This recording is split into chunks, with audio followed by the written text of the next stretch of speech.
أهلا وسهلا فيكم. أهلا وسهلا فيكم.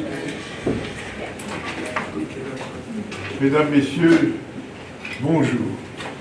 J'ai mis en silence mon portable Quelle finesse! pour ne pas vous déranger. À la maison, c'est bien, c'est mieux.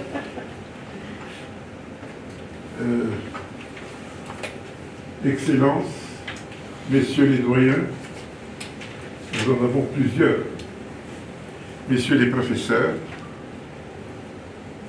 chers confrères, chers collègues, Mesdames, Messieurs, ahlan wa sahlan fikum. Vous êtes tout à fait les bienvenus, notamment ceux qui viennent pour la première fois. Je veux dire, en vrac, Monsieur Nabil Najjar, Madame Dani Mallat. Non, c'est pas la première fois. Madame Vridi Megarbane, et aussi le docteur M. Doyen Karidjita, et également Maître Noha, qui nous fait l'honneur de venir pour la deuxième fois. Et puis, je n'oublie personne. Il y a aussi Mademoiselle Jazzar, ou Madame Jazzar, Madame de Belle. et Madame Rafi Debba, Madame Joumana Debba. Vous êtes donc les tout à fait bienvenus. Et je suis extrêmement heureux de pouvoir partager avec vous cette rencontre pour écouter une grande battante, une figure emblématique de la survie culturelle du Liban. Madame Naïla de Frege, qui, sans qu'elle oublie ses fonctions de responsable d'un quotidien absolument remarquable, l'Orient le jour, est une personne qui a pris la succession d'une illustre autre présidente du comité du Festival de Baalbek. Madame Naïla de Frege va nous entretenir de son combat. J'ai beaucoup hésité sur le titre à donner à cette rencontre. Au début, j'avais pensé au mot défi, les défis. Ensuite, je me suis dit, les défis est un mot peut-être un peu agressif. J'ai préféré le mot de enjeu. Mais je m'aperçois aujourd'hui, grâce à l'intervention magique de Jean-Louis Mingui, que la rencontre s'intitule « Le Festival international de Baalbek, un combat ». Bravo. Ce qui est encore plus plus significatif, plus signifiant. Et c'est la raison pour laquelle je vous disais, nous sommes en présence d'une grande battante, d'une combattante. Naïla, merci beaucoup d'avoir accepté de venir. Merci beaucoup de nous faire l'honneur de nous parler de ton combat. Sache que quoi que je dise, je ne pourrai pas mieux faire pour t'introduire que de donner la parole à Jean-Louis Mingui. Je vous remercie.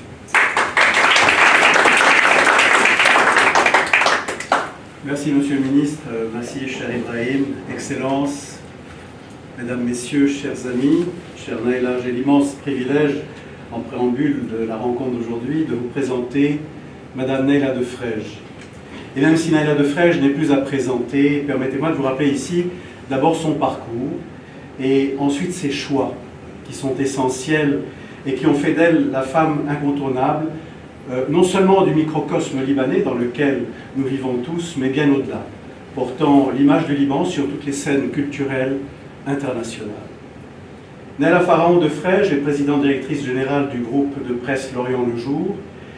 Elle est présidente du Festival international de Baalbek. Elle est co-auteure du livre Histoire illustrée du Liban, paru aux éditions Larousse en 1988 et réactualisé en 2021. En 1989, elle démarre sa carrière à L'Orient le Jour, quotidien libanais d'expression française, comme responsable des copains, un supplément hebdomadaire destiné à la jeunesse libanaise. Une dizaine d'années plus tard, elle prend les rênes du magazine économique Le Commerce du Levant, une publication datant de 1929, et initie son rachat par L'Orient le Jour, de façon à créer un groupe de presse francophone renforcé, dont elle est membre du conseil d'administration, puis administratrice déléguée. En l'an 2000, elle assume la direction exclusive et exécutive du même groupe et accompagne l'évolution du quotidien vers l'ère du numérique. Succédant Michel Hédé, elle devient présidente du groupe en 2018.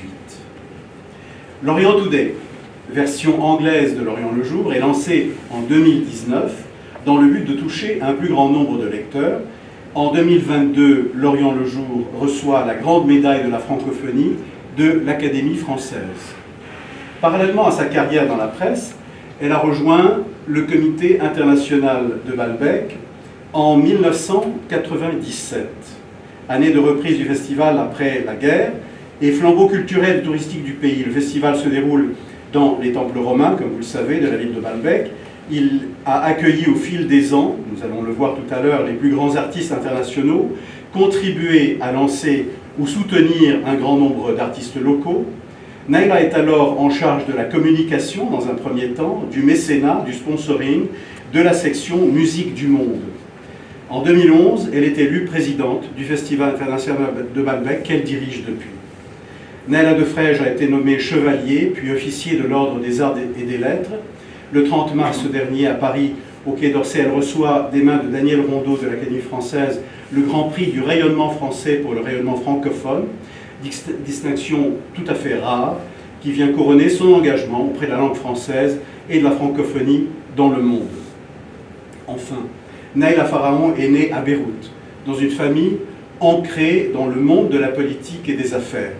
Elle a effectué sa scolarité au collège protestant français de Beyrouth, avant d'intégrer l'université américaine, où elle a obtenu son diplôme en économie. Elle s'est mariée en 1976 avec Jean Defrège. Ils ont 2 enfants et 5 petits-enfants. Je pense qu'avec ces promesses d'avenir, je peux m'arrêter là. Je voudrais simplement, avant de lui passer la parole, j'aimerais ajouter quelques mots personnels. D'abord, sur Baalbek. Et si vous le permettez, je vais prendre ma mémoire, qui est mon téléphone, de manière à ce que je puisse véritablement vous dire ce petit texte que j'ai écrit il y a quelques années déjà, mais qui, je pense, est tout à fait d'à propos. Parce que les sanctuaires de Baalbek sont un lieu de sacralité depuis plus de 6000 ans. Tous les temples qui ont été édifiés par strates successives depuis la très haute Antiquité, la période phénicienne, romaine, chrétienne et islamique, font de ce lieu un haut lieu de spiritualité, auquel on ne peut avoir accès en tant que spectacle, artiste et spectateur, que si le message que l'on porte est lui-même empreint de cette même spiritualité et sacralité. En extrapolant, bien sûr, nous pouvons considérer que chacun des spectacles qui s'y déroulent depuis des années, depuis les années 50, est en quelque sorte une offrande de beauté et d'harmonie à chacun des dieux qui se sont succédés dans ces temples construits à l'échelle de Dieu et non à l'échelle de l'homme. Et voilà tout le combat que nous menons pour pouvoir avoir toujours cette grande, je dirais, dualité entre le lieu et ce qui va s'y passer. J'aimerais ajouter quelques mots aussi personnels à l'égard de Naila, pour avoir connu Naila depuis de longues années. Nous n'allons pas les compter. Et avoir l'honneur et le plaisir de partager avec elle le combat du Festival international de Baalbek. Naila, comme Ibrahim l'a dit tout à l'heure, est une battante, elle est une combattante au grand cœur. Un être d'une sensibilité et d'une détermination qui est extraordinaire pour braver justement les hommes et les situations qui se présentent à elle, pour aller au-delà de ce qui est possible. On pourrait s'arrêter au possible. Elle va bien au-delà. Je ne dis pas qu'elle atteint l'impossible, mais en tout cas elle le frôle. Mais toujours avec cette sagesse, ce regard clair de celles et ceux qui savent que leur combat est juste, que leur combat est vrai, et que leur combat est tout à fait essentiel.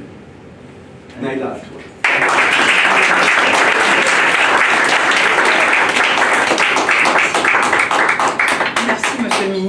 remercie Fra Jean-Louis Mailly parce que c'est très difficile de parler après tous ces textes, tous ces mots qui ont été dits.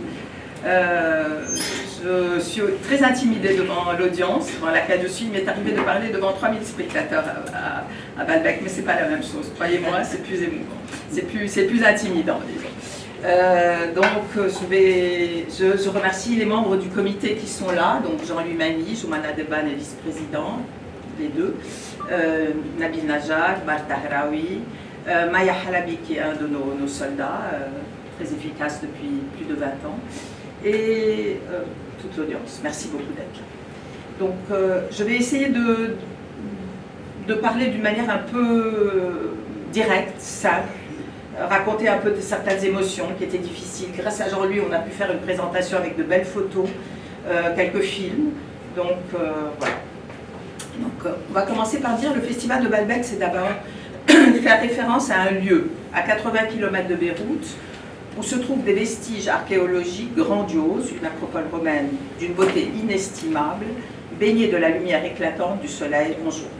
C'est là que depuis l'année 1955, en fait, il y a eu deux expériences, en 22 et en 44, deux spectacles qui ont eu lieu, mais ça ne fait pas partie de la vraie histoire du festival.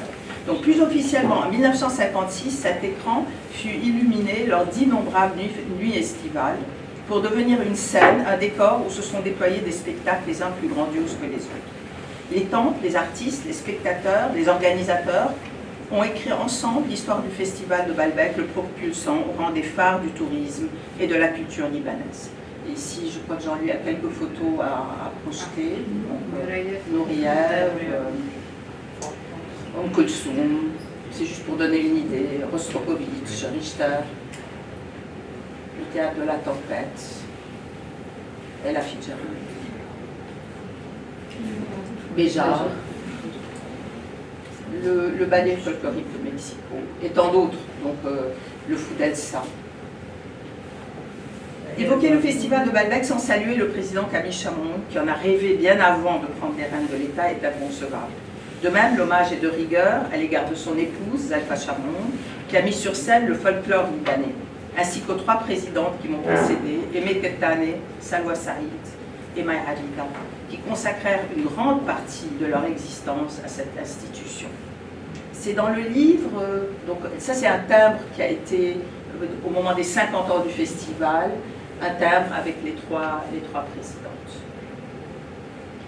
C'est dans le livre de Nabil Hazan, El Hazan, Maya Alida, le rêve de Balbec, que Maya Alida raconte qu'elle dînait chez Zalfa et Camille Chamon à Londres en 1947, lorsqu'il a dit « Si je deviens président, 1947, si je deviens président, je veux faire quelque chose pour l'acropole de Balbec. » À l'origine, l'objectif était, comme le dit Aimé Kettane dans son livre « Le chemin de Balbec », de promouvoir le Liban, de le faire rayonner à l'étranger, tout en initiant les Libanais à la musique et aux arts de la scène.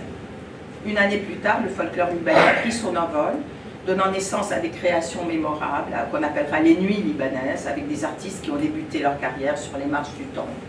Les frères Rahbani, Fayrouz, Sabah, Wadi Safi et tant d'autres.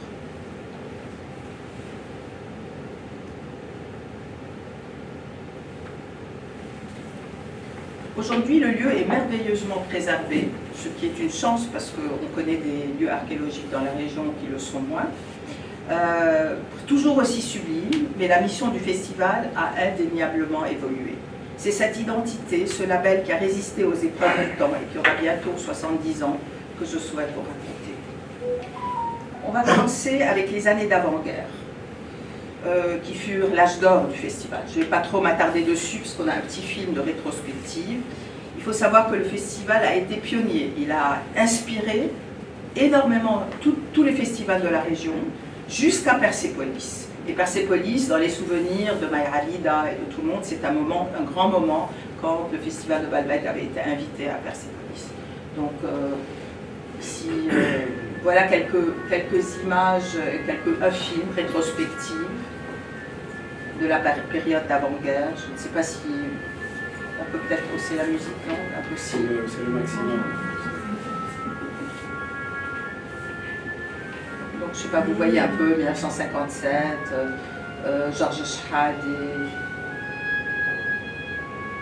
l'histoire de Basco. Voilà, les Rahbani, bien sûr. Il n'y aurait pas eu de folklore sans les Rahbani, sans Roméo Lahoud.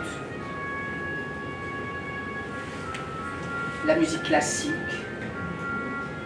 avec de grands orchestres, à l'intérieur de Bacchus et à l'extérieur.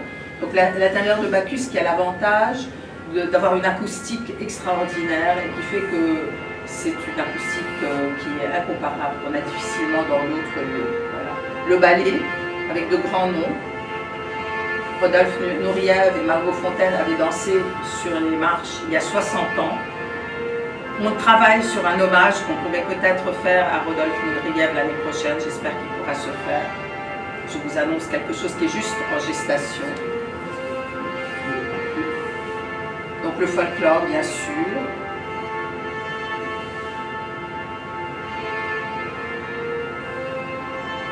Elisabeth Schwarzkopf, des voix, de magnifiques Karajan. Toujours du ballet. Donc on est dans une période où c'est surtout, et là la musique classique, le théâtre et la danse. Kulthum, je me rappelle que Guy Abella m'avait raconté qu'il y avait eu un vrai débat à l'intérieur du comité pour certains qui ne voulaient pas de Kulthum, parce qu'ils voulaient rester ou le folklore libanais ou le regard vers l'Occident. Bon, et évidemment, la bataille a été gagnée par ceux qui ont voulu Kulthum, qui est venu 2 années. Et la Fitzgerald, même combat, parce qu'on rentre dans le jazz, toujours discussion à l'intérieur du comité du festival, ceux qui ne veulent pas le jazz, qui le considèrent pas dans la ligne du festival jusqu'au moment où le jazz a eu lieu, et avec qui? Avec Ella Fitzgerald, avec Miles Davis, avec les plus grands. La danse, Alvin Ailey.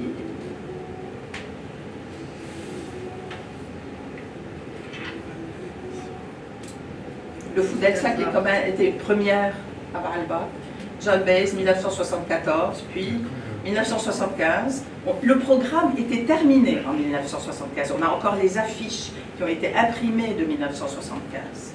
Et bon, donc il y a quelque chose qui fait qu'au Festival de Baalbek, même quand on sent que quelque chose ne va pas, en avril quand même, en avril, si vous vous souvenez, 1975, il y avait déjà des événements et le comité continuait à travailler sur un festival. Je n'ai pas retrouvé dans les archives la date exacte, mais je crois que c'est en juin que tout a été annulé. Donc toujours ce combat permanent. C'est pour ça que je dis, quand on dit que c'est un combat de toute une équipe. C'est impossible, c'est pas du tout un combat personnel, c'est un combat de centaines de personnes qui travaillent depuis des années sur ce festival. Donc les années d'après-guerre, 1997, on a quand même recommencé tardivement parce que si vous vous souvenez, le festival de Beit Din a été inauguré, a été lancé pendant la guerre. Nous, on n'avait plus d'infrastructure, c'est au moment où j'ai rejoint le comité, plus d'infrastructure à l'intérieur des temples. Il fallait refaire toute l'installation électrique. Je me rappelle que le président Ali Sahraoui avait, on croyait donner, et en fait il s'est avéré quelques années plus tard que c'était inscrit comme un prêt, de 600 000 $ pour pouvoir réhabiliter l'acropole et lui permettre de recevoir de nouveau des festivals. Quelques années plus tard, un ministre des Finances vient nous annoncer que nous devons ces 600 000 $ à l'État. Bon, évidemment, après 1000 interventions, ils les ont passées en donation et pas. L'État aidait, hein, en permanence, l'État était présent, on en parlera tout à l'heure des subventions. Donc, grand faste de nouveau, après les années 97, de très très beaux spectacles, avec le jazz qui est à l'intérieur, même des spectacles un peu avant-gardistes comme Urban Sax, introduction du pop. Si vous savez, il n'y avait pas de pop avant ces années. Charles Aznavour a été le premier chanteur non classique, et puis Vanessa May, Lord of the Dance, des spectacles plus populaires. Merce Cunningham, bien sûr, un grand chorégraphe, El Kindi, Anachid. Anachid, ici, on a eu un petit problème. On peut s'arrêter? Non, on ne peut pas s'arrêter. Je vais raconter. Anachid, c'est un moment où Zadboul Taha Et Fadia Tomelhaj avait pris le cantique des cantiques pour en faire un spectacle chanté. Notre erreur a été de mettre sur les sièges les textes du cantique des cantiques en arabe. Vous savez, dès qu'on est dans des phases où il y a une décision politique qui doit prendre, on n'est pas loin d'une élection, les députés de Baalbek se lèvent au milieu du spectacle et s'en vont. Pourquoi? Parce qu'il était mention qu'on glorifiait Israël. Dans le texte des cantiques des cantiques.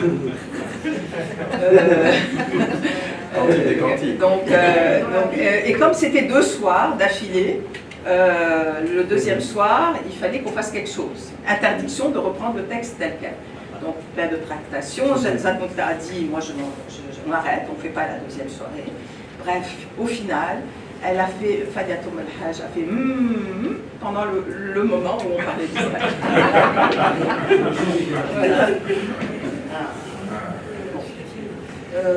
Jusqu'en 2005, nous vivions dans l'illusion d'un Liban florissant, en paix. Le pays se reconstruisait. On nous promettait l'arrivée de l'autoroute arabe. Pour nous, l'arrivée de l'autoroute arabe pour Baalbek, c'était quelque chose de très important. Si vous vous en souvenez, on en parlait beaucoup. Mais c'est une période qui ne dure pas très longtemps, moins de 10 ans. En 2006, je pense qu'en 2006, nous devions célébrer nos 50 ans. Le premier soir, alors traditionnellement, on a toujours l'avant-première qui est donnée aux habitants de Baalbek. Donc, l'avant-première se donne. Là, ce sont des photos vraiment exceptionnelles. On ne les avait pas dans nos archives. Je ne sais pas comment, où on les a retrouvées. C'était les répétitions de Fayrouz à Baalbek avant le spectacle. Donc, on remarque que les danseurs ne sont pas tous habillés dans le costume, etc. Donc, il donne Sahannoum, qui était le spectacle, aux habitants de Baalbek. La guerre de juillet éclate. On explique à Fayrouz qu'il faut s'arrêter et qu'on ne peut pas donner le deuxième spectacle. Et on dit, moi je n'étais pas là, mais on dit qu'elle a dit, mais c'est pas grave, mais ça ne dure jamais les histoires au Liban. Donc il a fallu vraiment insister pour qu'elle accepte de descendre de l'hôtel, de quitter l'hôtel Palmyra avec sa troupe. Et elle avait été escortée par l'armée pour arriver à Beyrouth. On avait des engagements financiers avec elle importants. Donc on a redonné le spectacle à Beyrouth, Sahannoum en décembre, au Biel. Mais évidemment, ce n'est pas la même chose, Fayrouz dans le cadre de Baalbek. Et c'était une des dernières fois où Fayrouz montait sur scène. Une des dernières, je crois qu'il y a eu une fois plus tard, mais pas dans un festival. En 2017, il n'y a pas de festival parce que la bataille de Nahr el-Bered, Baalbek et Beit el-Din sont annulées. J'ai comme l'impression que Byblos avait quand même fait un festival cette année-là.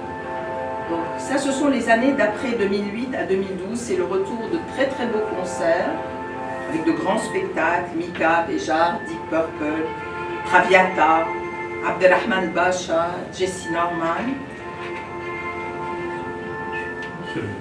Il y a un moment important, celui de Mashroua Leila. Mashroua Leila, il n'y avait pas encore eu toute la campagne contre eux. Donc nous, on avait un jeune conseiller artistique qui était Kalim Khattas, qui fait souvent des spectacles de jazz, qui a voulu rajeunir le festival. Donc il avait convaincu Mashroua Leila de venir en standing. C'était la première fois qu'on faisait un spectacle, un concert standing, où tous les spectateurs étaient debout. On avait 1000 personnes dans le temple de Bacchus. Et ce qui était incroyable ce soir-là, c'est de voir déambuler dans l'acropole, dans la ville, des gens qui n'étaient jamais venus à Baalbek, jamais. Donc, on avait l'impression qu'ils déambulaient différemment des spectateurs qu'on avait l'habitude de voir. Il y avait comme ça une désinvolture, il y avait quelque chose, une découverte, une curiosité. En 2011, le festival faisait face à des difficultés financières. On avait vu grand, très grand. L'État tardait à payer ses subventions. Nous avions des subventions qui allaient jusqu'à parfois plus qu'un tiers du budget du festival. 500, 600 000 $, 400 000 $. Ça dépendait un peu, on dépendait à la base, la subvention était inscrite dans le budget de l'État. Il y avait une ligne qui s'appelait le Festival de Baalbek. Puis, quand il y a eu plusieurs festivals, on a donné au ministère du Tourisme la possibilité, lui, de donner les subventions par l'intermédiaire du budget du ministère du Tourisme. Donc la situation changeait un peu, on devenait dépendant du ministère du Tourisme, mais notre président de tutelle est resté le président de la République pour aller dans la lignée de Camille Chamon. Ce qui nous a valu, quand on a vu un ministre qui voulait dire, qui voulait devenir le patronage de tel ministre, on disait non, on ne peut pas, parce qu'on a le président de la République qui est notre ministre, qui est le président d'honneur, donc on ne peut pas le mettre sous, parce qu'il y a, comme vous le savez, parfois des batailles politiques qui se créent. En 2011, donc on devait $1 million à la banque. On avait des actions solidaires, si vous vous souvenez, il y avait un théâtre à Solidaire qui appartenait au festival, donc on mettait en garantie. Et les subventions de l'État tardaient à venir. Donc quand Maher Alida me demande de prendre la relève, je n'ai accepté qu'après avoir fait le tour des banquiers et des mécènes pour m'assurer qu'on n'allait pas se retrouver dans une situation excessivement difficile financièrement, parce que c'était très difficile de prendre une présidence sans un appui financier. Vous savez, l'argent est le nerf de la guerre. En même temps, en 2011, on a la guerre en Syrie qui éclate, on n'est pas loin, on est à 40 km de la frontière. Donc on fait un festival en 2011, on fait un festival en 2012. En 2013, c'est peut-être l'année tournant, une année où on a pris des décisions difficiles. Ça a été un moment excessivement difficile. 2 obus tombent le 5 juin devant l'Acropole. On est le 5 juin, donc un mois avant le début du festival. La solution la plus simple, on annule. On l'avait déjà fait plusieurs fois. Mais il y avait une détermination chez nous au comité, peut-être influencée par... moi j'avais rencontré, je crois, un représentant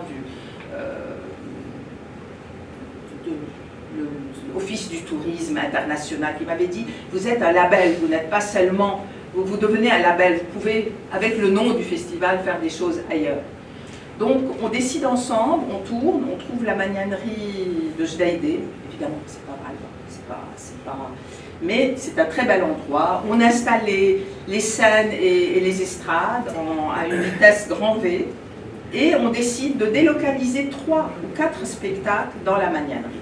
Le débat est ouvert. Le Nahar fait un article cinglant contre le festival. Jdeïdé, c'est quoi Jdeïdé? C'était presque en disant que c'était une poubelle, ou que c'était vraiment horrible l'article. On continue. Le jour de l'ouverture, on avait une chanteuse de jazz brésilienne qui s'appelle Eliane Iglesias. Explosion à Tripoli, devant la mosquée, à Tampa, devant la mosquée. Qu'est-ce qu'on fait? On annule. J'appelle la présidence, personne ne répond. J'appelle le ministère du Tourisme, on me dit que le ministre est en voyage. On a l'ouverture l'après-midi même, le soir même.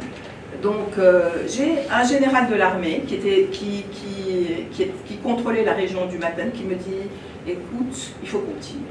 Parce que c'est ça la résistance culturelle. Même quand il y a des problèmes, vous devez continuer. » Moi je pensais qu'on n'aurait personne qui viendrait ce soir-là. Il m'a dit seulement, tu vas dire un mot, et au moment où tu vas dire le mot, il faudra que tu parles des victimes de Tripoli, puisqu'il y avait eu des morts ce jour-là, et il faudra que tu parles des victimes de la banlieue sud, puisqu'il y avait eu un autre attentat quelque temps avant dans la banlieue sud. Effectivement, c'est ce qu'on fait. Les spectateurs arrivent, le spectacle a lieu.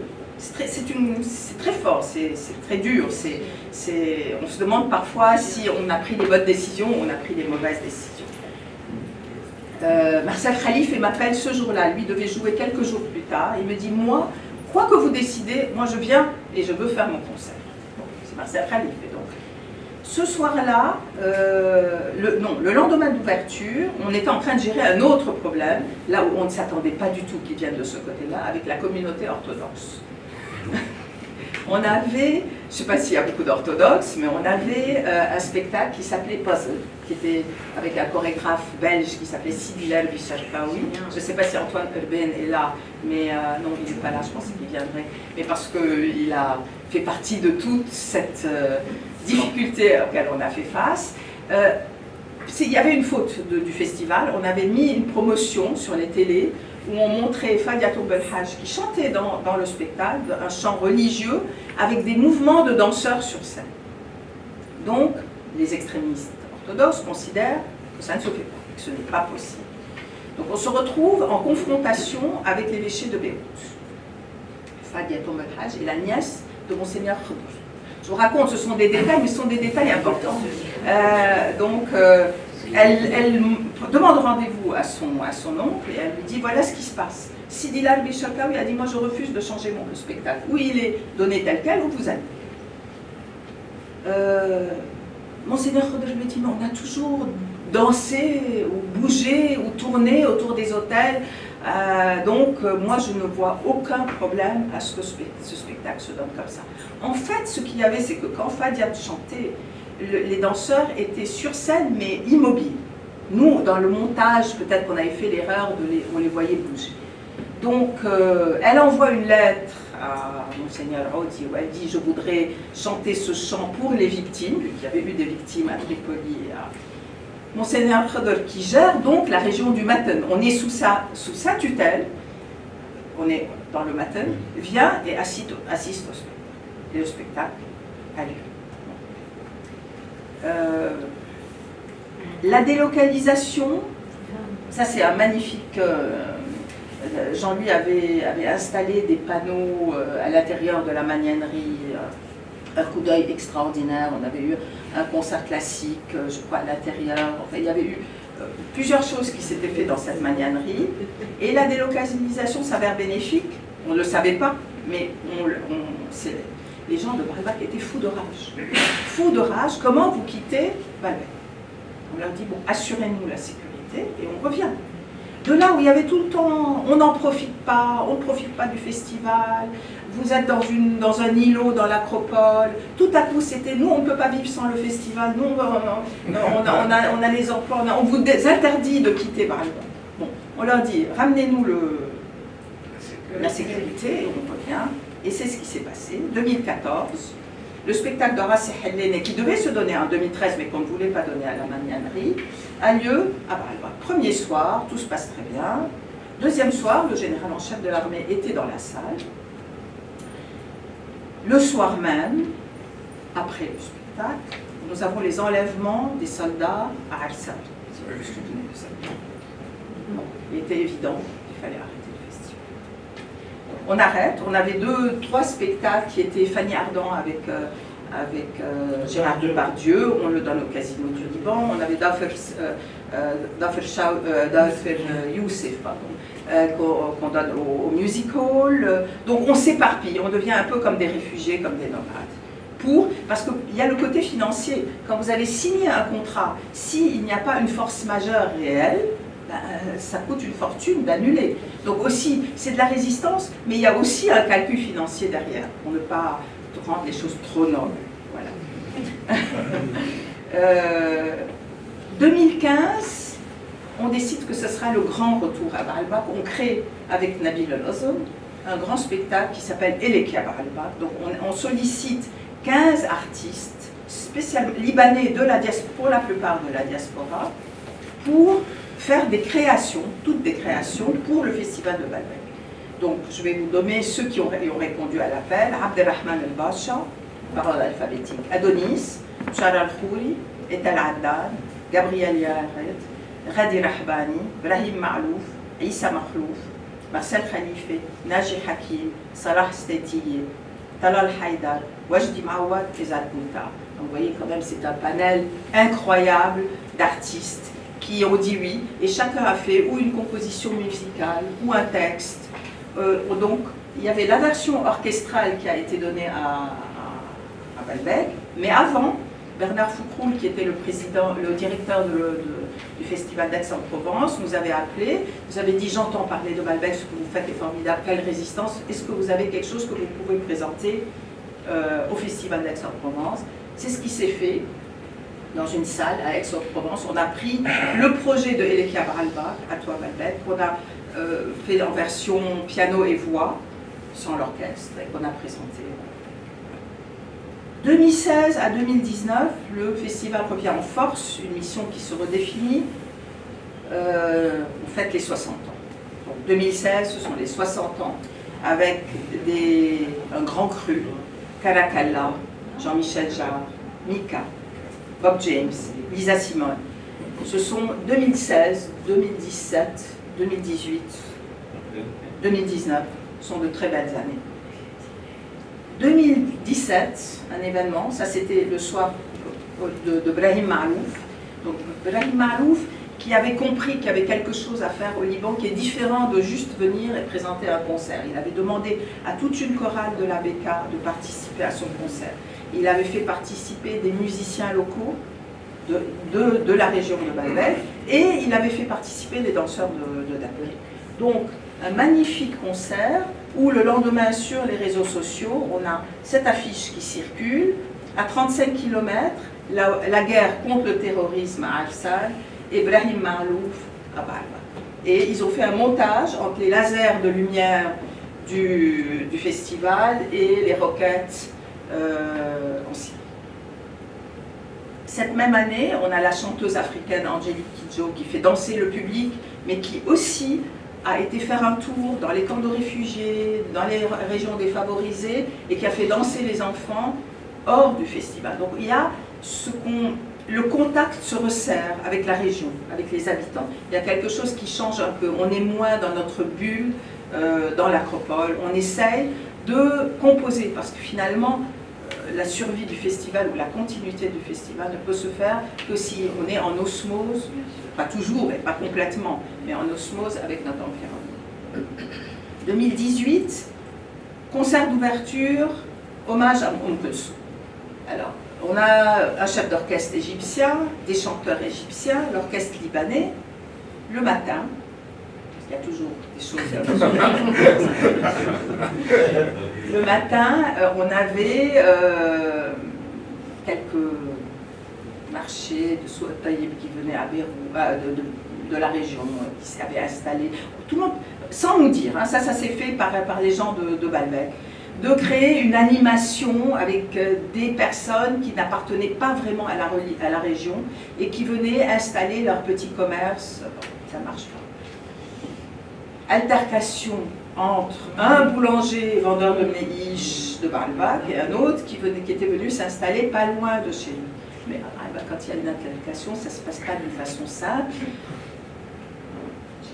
Il tire et il y a un blessé grave qui meurt quelques heures après. Donc, nous, Mahasna, nous on est festival, et c'est loin, c'est pas très loin, c'est dans la ville. Le gouverneur Bachir Khadr, qui est toujours à nos côtés, et qui nous vraiment, c'est un soutien incroyable et c'est important. Il y a comme ça des personnes clés avec qui on travaille. M'appelle et il me dit, tu te calmes. On appelle le comité, vous n'annulez pas. Comment on n'annule pas? Il est à mort. Ils disent non. Il parle au général en chef de l'armée, toujours à côté du festival, qui dit, ils doivent attendre, je demande qu'ils n'annulent pas. On va voir comment la situation va dégénérer. 6 heures, l'enterrement. Vous savez qu'à Baalbek, en général, elle enterre les morts le jour même, le jour de la mort. C'est quelqu'un qui appartient à une famille proche de l'acropole. Donc pendant l'enterrement, on a les femmes de la famille qui sont devant les grilles du festival de l'acropole, qui secouent les grilles. Je dis, mais il faut annuler, on peut pas continuer comme ça devient de la provocation pour des gens qui ont un grand malheur. Il me dit, tu attends encore. Je dis, il est 6 heures. 6h30, l'enterrement a lieu. Le moufti de Baalbek descend, parle aux femmes. Elle rentre chez elle. Et on nous dit, vous pouvez... Il y avait ce qu'il leur a dit. On aimerait savoir. Que de suspense. Que de suspense. Ben, je crois qu'on s'est habitué à vivre comme ça. Vous savez, il y a de l'adrénaline en nous, et puis il y a des moments où si c'est trop calme, on se dit, mais qu'est-ce qui se passe? Il y a quelque chose qui se... Cette même année, on a le retour de toute la famille Chédid qui vient jouer à Baalbek. Mais Mathieu Chédid, quand nous l'avions contacté, il n'a pas répondu à l'appel. Brahim Malouf, qui était un ami de Baalbek, c'est là où on a des ambassadeurs, on a des chaînes humaines, on a des personnes qui aident de partout. C'est très important de créer ces liens. Donc, et je dois dire que Jouman a été proche de nous quand parce qu'il était venu donner une conférence à Jambour, etc. Donc, ouais, 3 fois. 3 fois.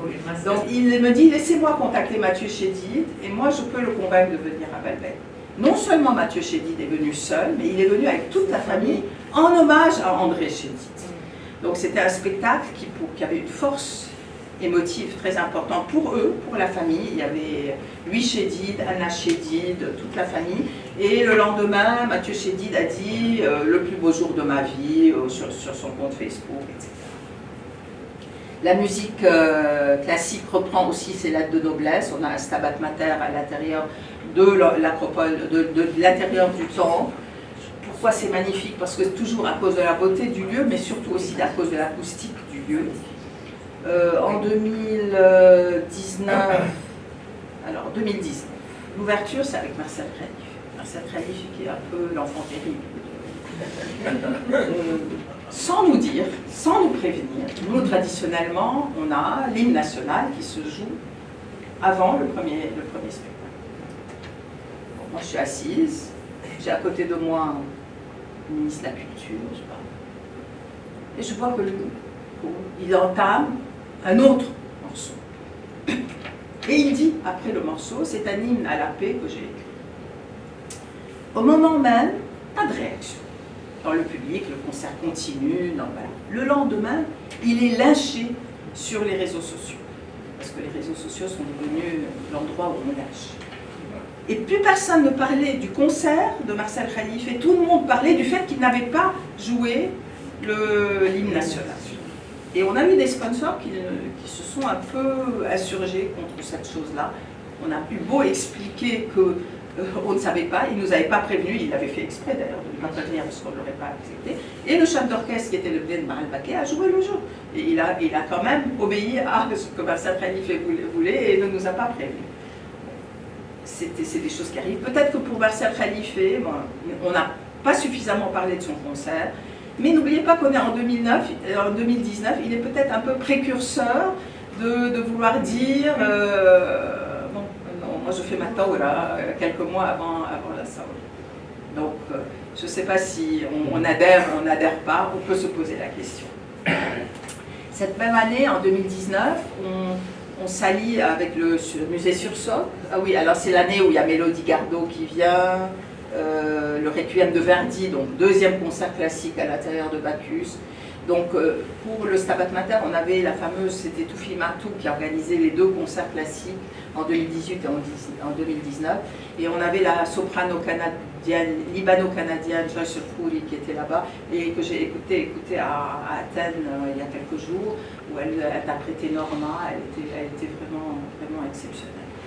Donc voilà, on s'associe au musée Sursock pour faire une grande exposition qui s'appelle Baalbek Archives for an Eternity, avec le curateur Ebali Mahmouji, un Iranien qui vit à Londres. Vraiment une magnifique exposition qui parlait de toutes les années du festival, comme un peu Jean-Louis l'a dit, de toute l'histoire, et il y avait une salle spéciale pour le festival. Donc Baalbek mis à l'honneur, et Philippe Jabre était un des sponsors de ça parce qu'il a une grande collection sur les toiles de Baalbek. Et on avait fait une vente, on est encore avant, on est en 2019, mais avant la Saoura, on est en juin. Nabil Nahas et Salim Mzammer avaient offert 2 pièces qui ont été mises aux enchères au profit du festival au musée Sursock.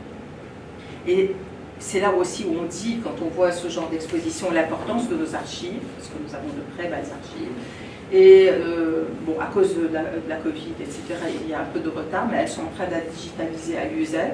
Ils pensent que probablement on finira en 2025, la digitalisation. Il faudra ensuite bien répertorier tout ça, mais c'est une vraie richesse, c'est quelque chose de très important, ça raconte l'histoire du pays. Bon, durant toute cette période, alors c'est là où, si tu peux attendre une seconde, juste un petit texte, non, après et maintenant.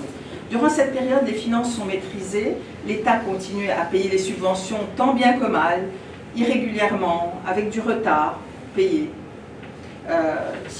Souvent, le ministre aimait favoriser un festival par rapport à l'autre, vous savez, mais le festival de Baalbek restait quand même un must qu'il fallait aider. Les sponsors répondaient à l'appel, les spectateurs, les habitants de Baalbek nous soutenaient, les forces de l'ordre complètement à nos côtés, parce qu'il faut savoir que nous, quand on fait un festival, on a les forces de l'ordre qui sont entièrement déployées autour de l'acropole et sur la grande route qui va de Beyrouth à Baalbek.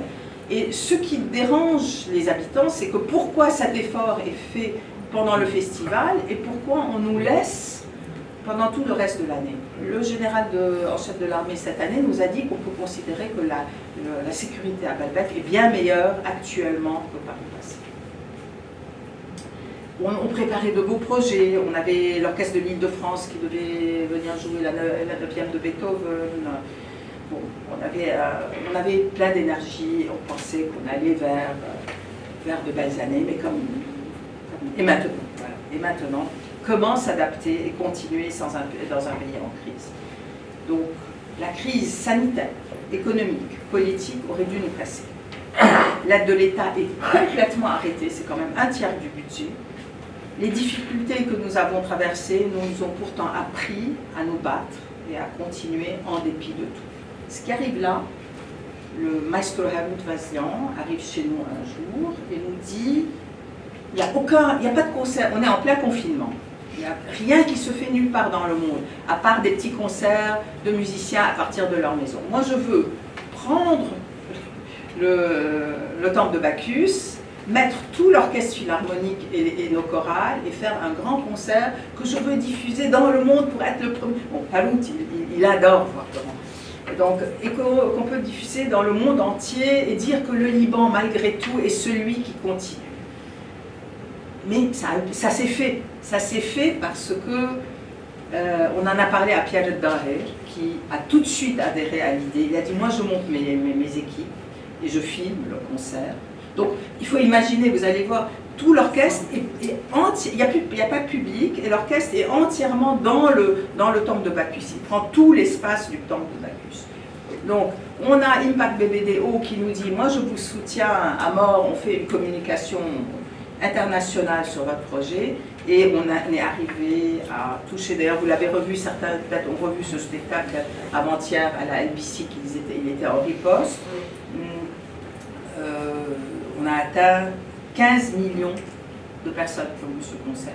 Et peut-être qu'avec la projection d'hier, encore plus. Ce qui s'est passé, c'est que toutes les télés libanaises qui se détestent ont accepté quand même de mettre en direct, ensemble, le concert. Et c'est des choses très très rares. Je dois dire qu'on a eu pour ça aussi un peu l'aide de Claudine Hong, qui a demandé qu'on mette le label en hommage au Grand Liban, au centenaire du Grand Liban. Bon, comme notre président d'honneur étant le président de la République, c'était évident que c'était une belle occasion de fêter les 100 ans du Liban. Et on avait encore un peu d'argent dans nos caisses, et on s'est débrouillé comme ça. Donc voilà les photos de ce concert. Une des musiciennes roumaines a dit au maestro Harout, je sens que c'est le dernier concert du philharmonique. Et elle a eu raison, parce qu'après ça, il n'y a plus de philharmonique. Aujourd'hui, on a des bits and pieces d'orchestre philharmonique.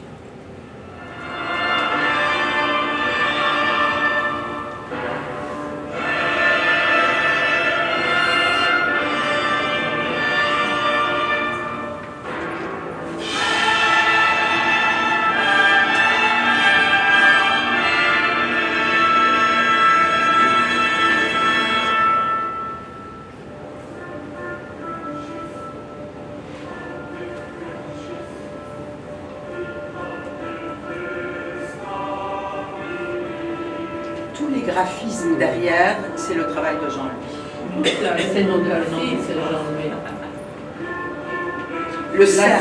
Le cercle, d'avoir aussi dessiné et d'avoir installé les musiciens dans un cercle aussi.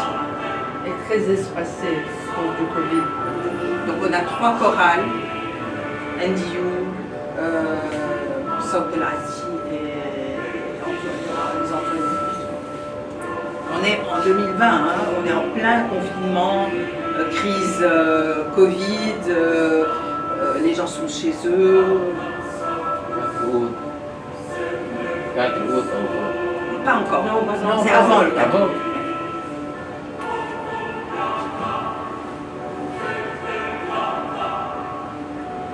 C'était magnifique. 15 millions de personnes, parce que NBC, la chaîne saoudienne a repris, Shahej a repris, on était sur YouTube.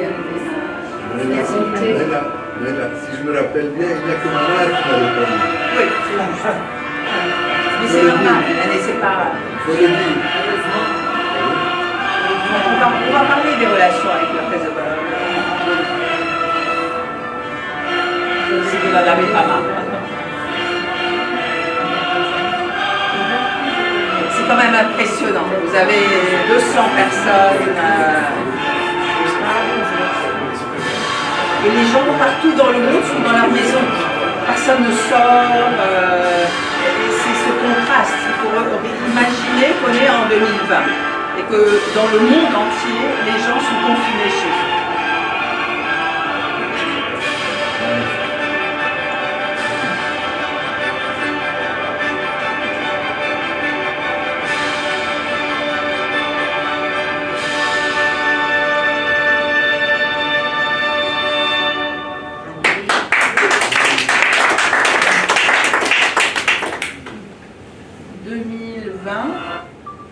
L'explosion du port. 2021, qu'est-ce qu'on va faire? On ne sait pas s'arrêter, on ne sait pas ne rien faire. Bon, on est comme ça, on a un comité qui n'aime pas attendre. On décide, on voit que les jeunes veulent quitter le pays, qu'il n'y a plus de travail, que tout le monde, la déprime est totale. Donc, on se met à réfléchir, toujours comité, hein, mais c'est vraiment un travail de groupe, de team. C'est pour ça que quand on dit un combat, c'est le combat d'un comité. Donc on décide qu'il faut aider les jeunes artistes. On avait à l'époque Leïla Nahas, donc, qui était avec nous dans le comité depuis elle a quitté au Canada, et qui connaissait la scène jeune libanaise. Donc on se retrouve, toujours Jean-Louis aussi qui prend la direction artistique du projet, on fait autre chose, pas du tout ce qu'on fait d'habitude. On se déplace dans 11 lieux, 11 temples romains de la Beka, dont Bâle, pour filmer des artistes en train de monter, des jeunes, tous des jeunes, des très jeunes, et on fait 11 concerts qu'on filme dans les 11 temples. Dans les 11 temples, donc il y a Renoir Nom Nom qu'on va voir tout à l'heure dans le temple de Niha en bas, Postcards dans le temple Fawa, Niha al-Fawa, Makram Abul Hassan dans un coin du temple d'en bas, Jana Seman, Jana Seman dans le temple de Vénus, Blue Pfeiffer à Xarnaba, Taxi 404 et Serge Nader à Hajar al-Habri, Zef dans la basilique civique, Vladimir Kurumilian à Majd el-Anjar, et la chorale, et Ziad Sahab à Ain Hershi. Donc vous imaginez tout ce qu'on a grimpé, prendre et faire monter tous les réalisateurs, parce qu'il y a eu 11 réalisateurs qui ont offert leur service pour faire cet événement. Et Ain Hershi, magnifique endroit, je ne sais pas si vous le connaissez, mais à toi. À 2 pas de Lermont. Oui, vraiment, souvent, beaucoup de personnes ne connaissent pas ces temples, parce qu'on a l'habitude d'aller peut-être Niha, oui, mais pas les autres. Ce sont des endroits sublimes. Et la chorale Beyrouth Vaucluse qui est filmée dans plusieurs endroits de l'acropole de Barca. Alors on va vous montrer Niha. Renoir Nom Nom aujourd'hui donne des concerts dans partout dans le monde, en tout cas en Europe, je ne sais pas, peut-être pas aux États-Unis, mais en tout cas en Europe et dans les pays arabes. C'est une joueuse de qanun.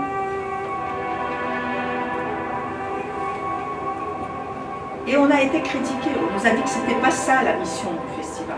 Donc il y a eu ceux qui trouvaient que ce n'était pas du tout ça ce qu'il fallait faire, et d'autres évidemment qui ont trouvé que c'était superbe et qui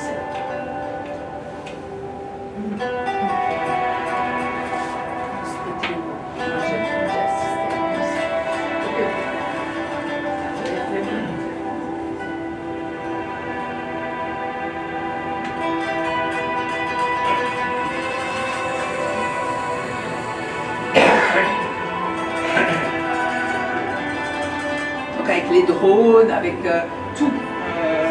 On avait des équipes de réalisateurs absolument formidables. Donc mise en scène de l'artiste et du lieu.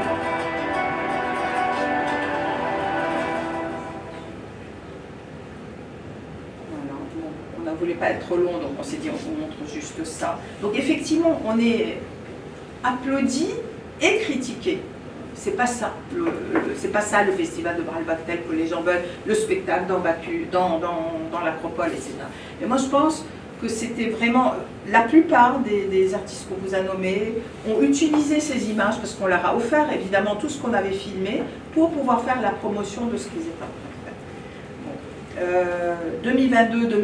2022-2023, retour avec le public. On retrouve les jeunes avec Adonis, toujours 4000 personnes debout devant le temple de Bacchus. De nouveau les jeunes, de nouveau cet étonnement chez tous ces jeunes qui viennent à Baalbek. Et nous, ce qu'on essaie de faire pour aussi l'année prochaine, c'est de ramener les jeunes. Je pense que c'est très important. Et retour à l'international avec Simon Gresci et Rana Gorgani. Ici, j'aimerais quand même dire, on a d'ailleurs le film de ce concert. Rana Gorgani, on est avant la révolution en Iran, et c'est une femme derviche tourneuse, iranienne, qui vit en France. Donc il y avait quelque chose, il y avait quelque part, même un message, pardon, une révolution qui n'a pas abouti, pas encore, mais c'était très fort que cette femme, avec Simon Gresci, qui lui, entre-temps, avait organisé l'année même un concert à Lima grâce à la Fondation François Hollande, Jacques Lang, etc., qui avait poussé au profit du Festival de Baalbek.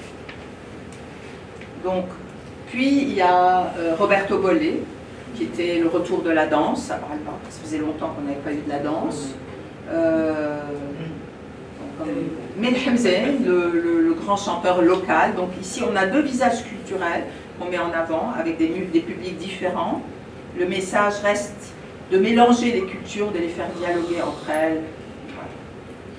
Le reportage, il y a eu un reportage qui a été fait par la RAI, la télévision italienne RAI, sur Roberto Bolle, qui a mis le festival de Baalbek à la portée de tous leurs téléspectateurs.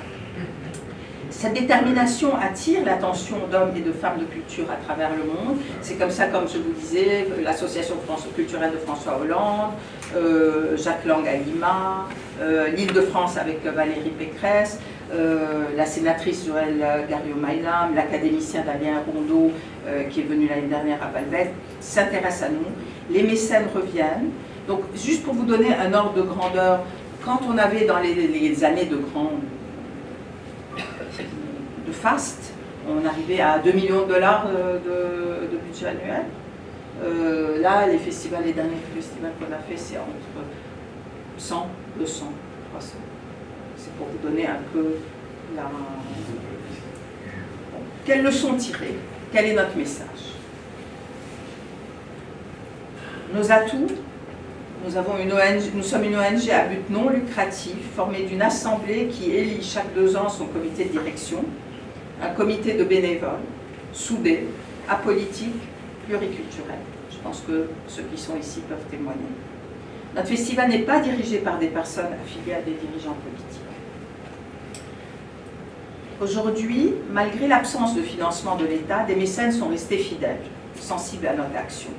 Une diaspora concernée. L'appui financier de quelques ambassades européennes. On a 5 salariés qui sont chez nous depuis longtemps et des prestataires de services qui travaillent avec nous depuis longtemps, plus de 20 ans souvent de fidélité. Et puis nous continuons aussi pour eux, parce que pour eux, ils continuent à encaisser des salaires, et je pense que c'est important de leur permettre, je pense que c'est important de soutenir les familles. Et nous avons créé des synergies avec plusieurs organisations locales. Le gouverneur de Baalbek est une personne clé pour nous, parce qu'il est très concerné, toujours prêt à nous aider, à nous soutenir. Le général en chef de l'armée ici, ça c'est une organisation locale qui s'appelle LOST, avec le mot Melhem Zain, en présence du gouverneur et du représentant de l'armée. Donc c'est important parce que c'est qu'on ne peut pas travailler si on n'a pas tout ce monde avec nous. Le général en chef de l'armée, c'est lui qui nous donne le feu sécuritaire chaque année. Nous montons le bois, donc on est sous sa responsabilité sécuritaire, c'est très important. L'appui des forces de sécurité locales, la DGA, la municipalité. Chaque année, on est en train d'essayer de donner un concert aux habitants de la ville. Les associations locales, éclairage des rues. Une des associations a éclairé les rues entre le parking et l'acropole. Ils vendent des billets aux habitants, donc on fait une réduction spéciale quand c'est pour les habitants de la ville. Nous sommes acceptés par le Hizb. Les membres de parti n'assistent pas au spectacle, c'est pour répondre à la question de Mana, évidemment. Ils n'assistent pas, hein. C'est dit clairement, mais on n'a pas d'opposition au festival. Même, ils utilisent nos estrades en coordination avec la date et le ministère de la Culture, évidemment, pour faire une soirée. De nombreux artistes et agents sont très attachés au Liban et au festival, donc c'est plus facile de solliciter certains artistes. Quelqu'un qui n'a pas une émotion, on parle principalement de Brahim, qui n'a pas une affection pour le Liban ou pour le festival, on ne l'approche même pas. Si c'est juste pour donner un concert et faire et prendre son cachet et s'en aller, ce ne sont pas les artistes vraiment qui nous intéressent. Nous avons des liens très proches avec, par exemple, la famille Karakalla. Mel Hamzen a proposé de financer l'éclairage de l'acropole hors festival. Je ne sais pas si ça va avoir lieu, mais c'était une idée. Donc, il y a toute une... il y a plein de choses qui s'organisent autour. Les médias, essentiels, et les spectateurs. Sans spectateurs, il n'y a pas de festival, sauf pendant les confinements. Et encore, ils sont en numérique. Les contraintes et difficultés, certains Libanais ont encore des appréhensions pour monter à Bayreuth. Moi j'entends des gens maintenant. Okay. Quelques ambassades gardent toujours la zone en rouge, donc on arrive parfois à expliquer que comme l'armée contrôle la région, etc.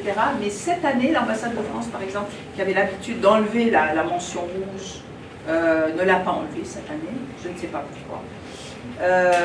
Valérie Pécresse, qui devait monter avec une délégation, a eu beaucoup de difficultés à convaincre l'ambassade de la laisser monter. Je ne sais pas pourquoi. Elle a dû quitter parce qu'il y avait eu les problèmes en France et qu'elle a dû quitter en catastrophe. Mais elle comptait, elle voulait vraiment monter voir le festival.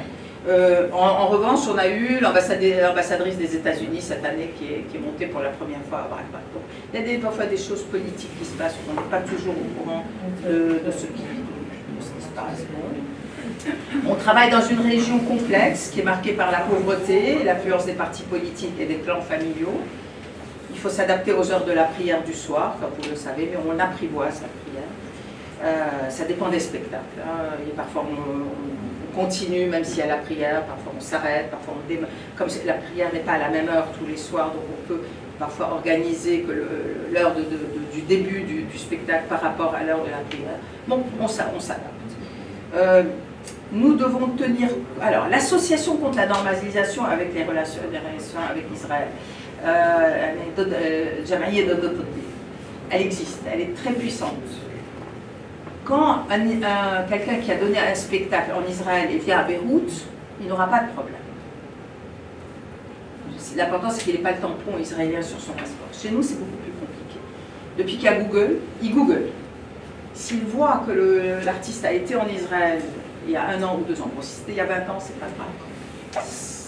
On doit faire attention à ça. Donc, les têtes d'affiche, on essaye, ça crée une difficulté, parce que quand on prend par exemple les concerts électroniques, la scène électronique, elle est en Israël, donc ils ont tous été en Israël. Ils viennent à Beyrouth sans problème, mais à Baalbek, c'est plus difficile. Nous devons tenir compte des sensibilités locales, sans faire de compromis sur la qualité, ni sur la diversité de notre projet, pour drainer, parce que le but c'est quand même de drainer un public varié. Mais par exemple, quand on a fait de la danse avec Roberto Bollé, et on a fait attention aux tenues vestimentaires des danseurs. Le président de la République est notre président d'honneur, nous dépendons du ministère du Tourisme quand il nous donnait des subventions, maintenant il ne nous en donne plus du tout.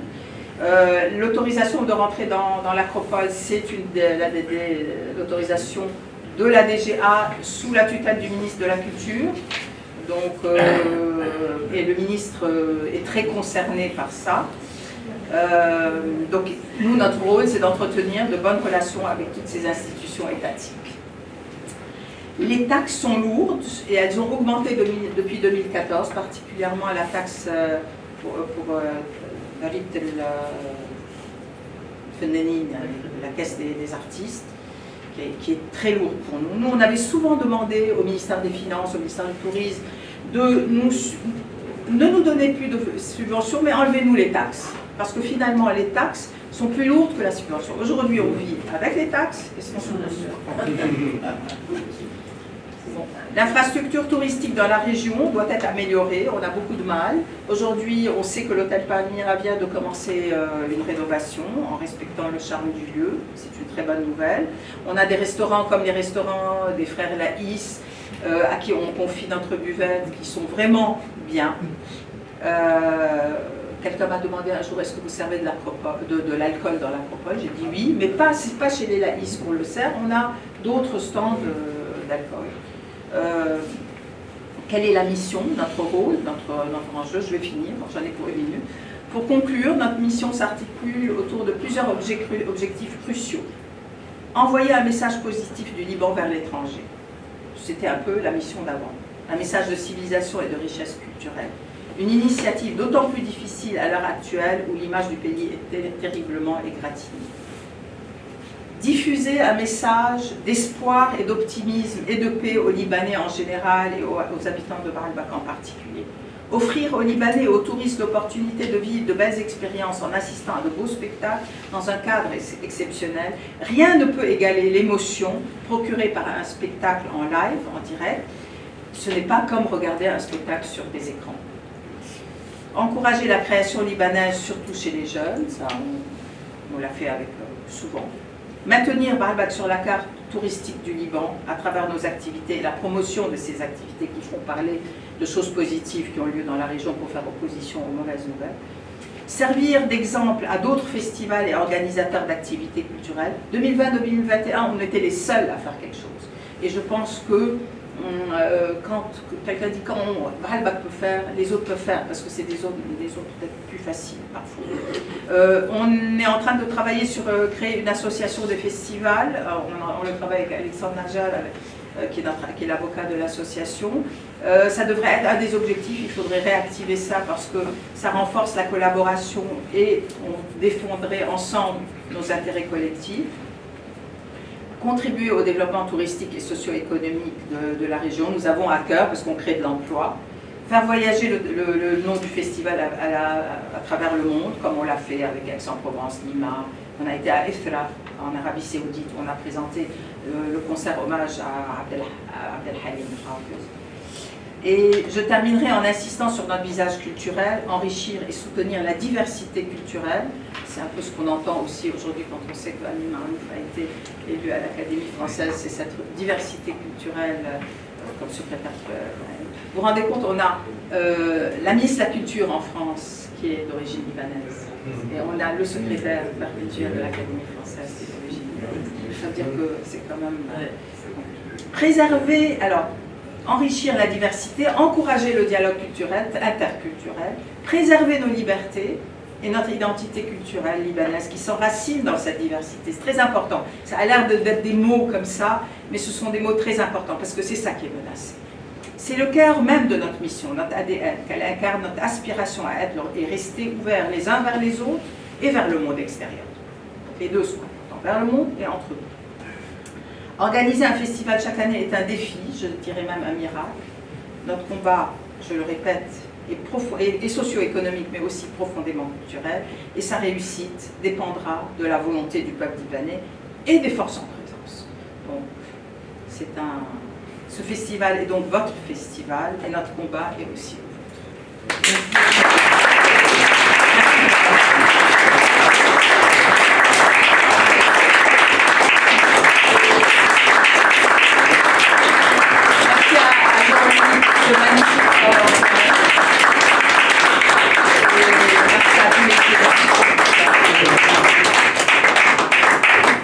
Bravo, bravo. Bravo, bravo. Bravo. Vous avez l'air fatigué. Fatigué de tout ce qu'on a. On va pas en parler. Nous sommes émus. Non, mais على الحرسة بجنوب على الغرب.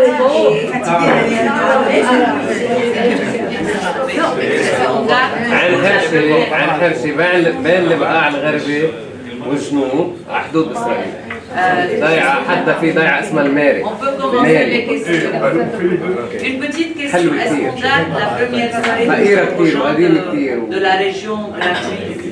écoute, Parce que c'était... regarde, cette année avec Melhamzen, on a offert, nous, elle nous coûte de l'argent. Parce que les artistes, dans le temps, les artistes acceptaient que l'avant-première, pour la répétition générale, On va attendre que chacun parle Voilà. à la fois. d'accord. Jean-Louis. Donc, ma question était, est-ce que la première soirée est toujours comme dans le temps?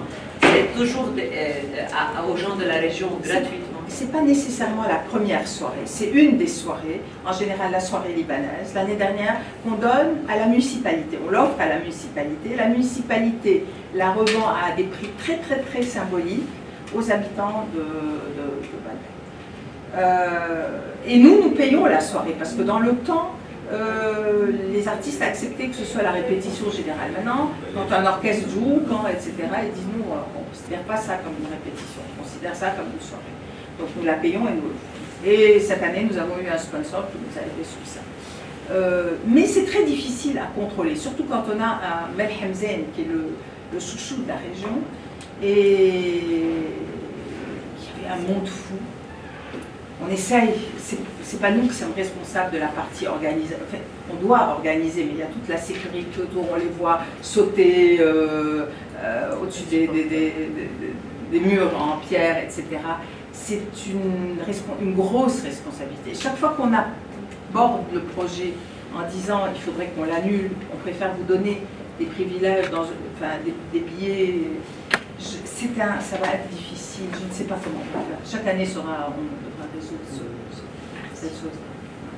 Vous pouvez pas il ne faut pas annuler ça. Oui. Vous ne pouvez pas l'annuler.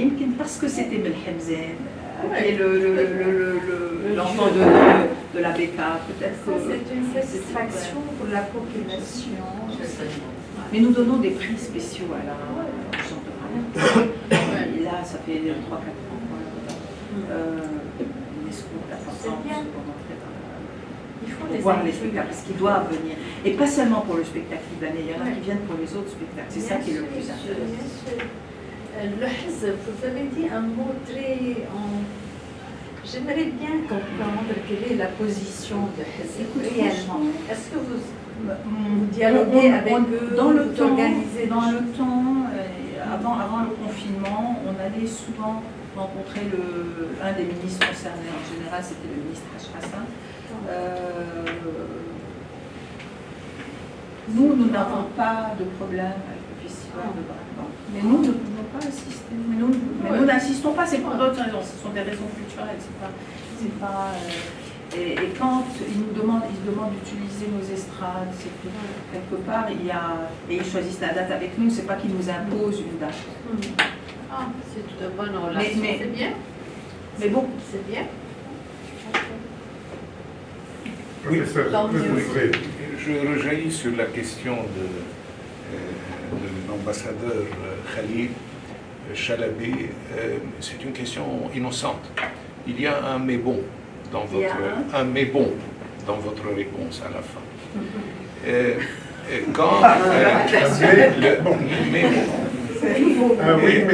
Quand vous avez dit que le festival de Baalbek a été source d'inspiration pour la région tout entière. D'ailleurs, il y a eu les festivals de Shiraz, que la Shahbanou a voulu imiter Baalbek.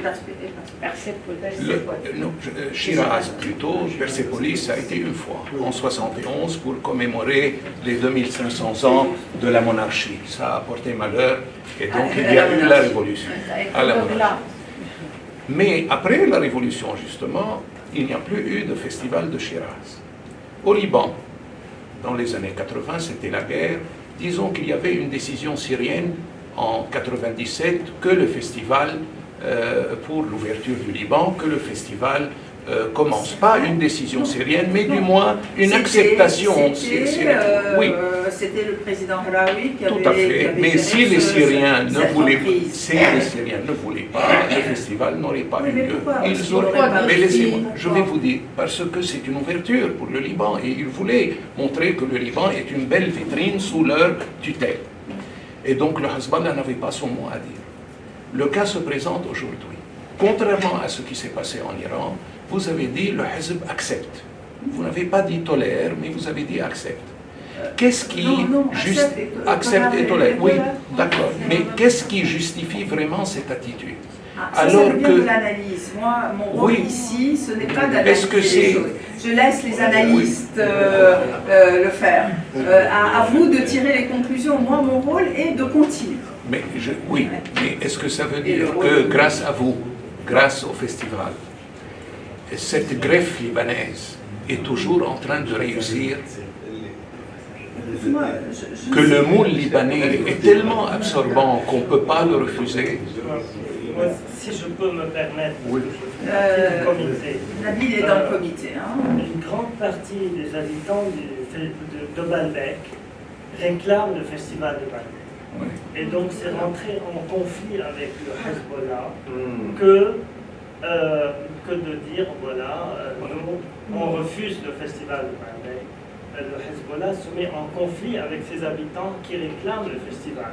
Parce que ce festival, pour eux, depuis des années, depuis 50 ans, 60 ans, ça a fait la gloire de la ville de Baalbek et la réputation positive de la ville de Baalbek.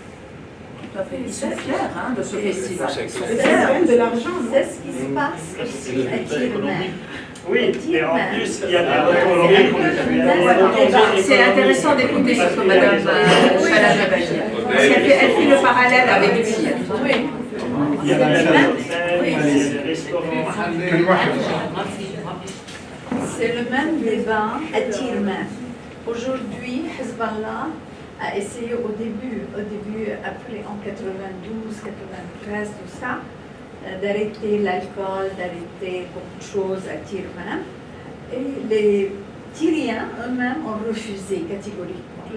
Et ils ont imposé le retour aux activités touristiques et maintenant la plage, par exemple, de Tyr, les maillots, vous voyez de tout. Il y a certains restaurants, le quartier chrétien de Tyr est très actif dans toutes les activités. Ça revient à ma conclusion. La réussite dépendra de la volonté du peuple libanais et des forces en présence. Voilà, exactement. Ma question était justement pour savoir est-ce que c'est les gens de Baalbek eux-mêmes qui ont donc imposé un petit peu aussi la continuité du festival de Baalbek. Oui, l'exemple c'est en 2013 quand on a quitté. C'est eux qui ont voulu, on a délocalisé. Et bon, c'était une bonne ou une mauvaise décision, je ne sais pas, on a eu plein de problèmes comme vous avez vu, mais le résultat était positif parce qu'ils ont dit mais ce festival nous appartient, vous devez revenir. Et nous on était ravis de revenir. Ravis de revenir, surtout demandés par la population. Pour dire que la population en général chiite, cultivée et tout ça, ils sont fiers. Ils sont fiers, bien sûr. Professeur Megarbrani. Moi, je pense que la situation de facto de Hezbollah avec Baalbek est une réponse déjà.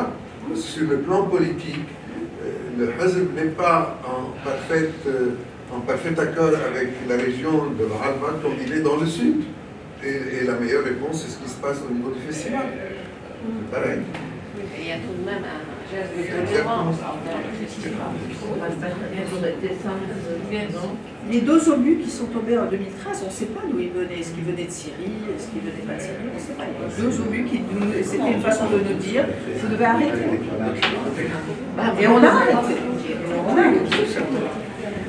C'est comme ça. Vraiment, vous nous avez transmis ce qui est important, un message d'espoir. Un exemple merveilleux, extraordinaire, mondial de résistance culturelle. Ça, vraiment, je vous donne un exemple. À quel point c'est important de transmettre cela. Il y a un an, ma petite fille qui est en classe de première, elle était dans un état de déprime. Ils ont employé le mot déprime.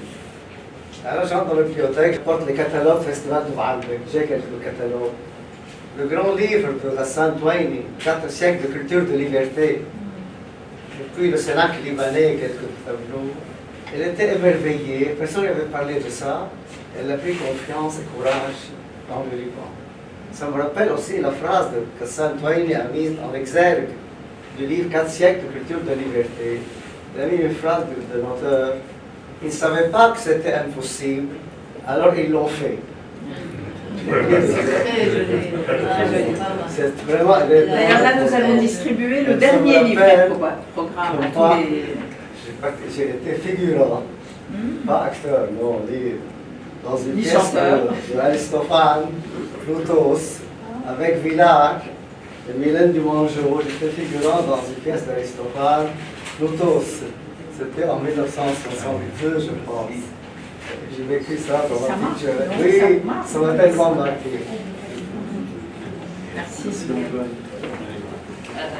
Je peux me permettre encore une petite chose. Joumana, allez-y. Juste parce qu'un petit oubli, l'hommage que vous avez fait pour le 4 août, pour les victimes du 4 Ah oui, août, c'est vrai. c'était un très beau spectacle. Mais on ne l'a pas signé, Oui, il n'est pas signé. parce que c'était un beau combat. C'était, oui, mais on ne l'a pas signé, le Festival de Baalbek. C'était avec Jean-Louis, nous avons aidé à le faire, mais il n'y avait pas de signature. On voulait que ce soit comme si c'était un cadeau de tout le peuple. Oui, voilà. Personne ne l'a Et puis, signé. et personne ne l'a son nom. signé. Oui. Et il y a plein de choses dont moi je n'ai pas parlé. Non, mais c'était un bel hommage parce que, et un combat parce qu'on devait le faire au port et il a été transféré en dernière minute au Palais Sud. Donc, sans signer, c'est encore plus fort. Plus fort. Mais quand je dis que c'est le combat de chacun, hein, chacun peut aider à sa manière, chacun peut le porter, ne serait-ce que comme messager, ambassadeur, évidemment mécène, en parler, c'est une chaîne. J'espère qu'on réussira. Bon. Continuer. Bien, alors, mesdames, messieurs, asseyez-vous. Il y a la photo. Je voudrais dire juste une chose, monsieur le ministre, que je suis épatée par l'endroit. Je trouve ça formidable. La maison, le lieu, l'ambiance, tout. Et c'est un grand honneur pour moi que vous m'ayez invité à présenter le festival. Chère Naïla, en présence de ma femme, je vais te dire toute mon admiration, toute l'émotion que tu as suscitée en chacun de nous. Tu as perpétué l'espoir d'une culture pérenne, d'un Liban qui va continuer envers et contre tout. Tu as été absolument magnifique. Tes propos sont inspirants, comme on dit en anglais. Et par-dessus tout, tu nous as montré à quel point ton courage, je ne sais pas si toutes les femmes, en tout cas toutes les femmes sont admirables jusqu'à nouvel ordre, ton courage a été absolument magnifique. Merci, merci beaucoup de tout cœur à toi et aux personnes qui ont bien voulu t'accompagner. Sache que mon seul souhait est que tu ne nous oublies pas, parce que nous ne t'oublierons pas. Merci beaucoup.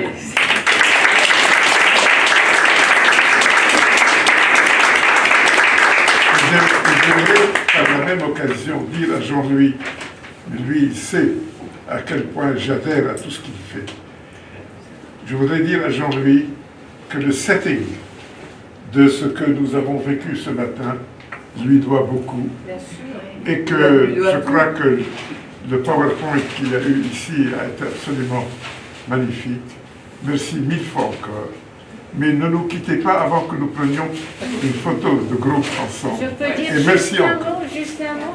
Alors, Envie pardon, de excuse-moi changer Myriam, de avant titre. que j'oublie, Madame de Frege a bien voulu distribuer à chacun le dernier livret des programme personnes participant à cette rencontre 2 ouvrages. Un ouvrage sur le festival lui-même et un autre, c'est un opuscule qui s'intitule le protocole, le spectacle en texte et images. Et chacun de vous peut obtenir ces 2 ouvrages en passant par la le sacristie. livre, c'est le dernier livret de programme, parce que vous imaginez ce que on ne peut plus faire des livrets.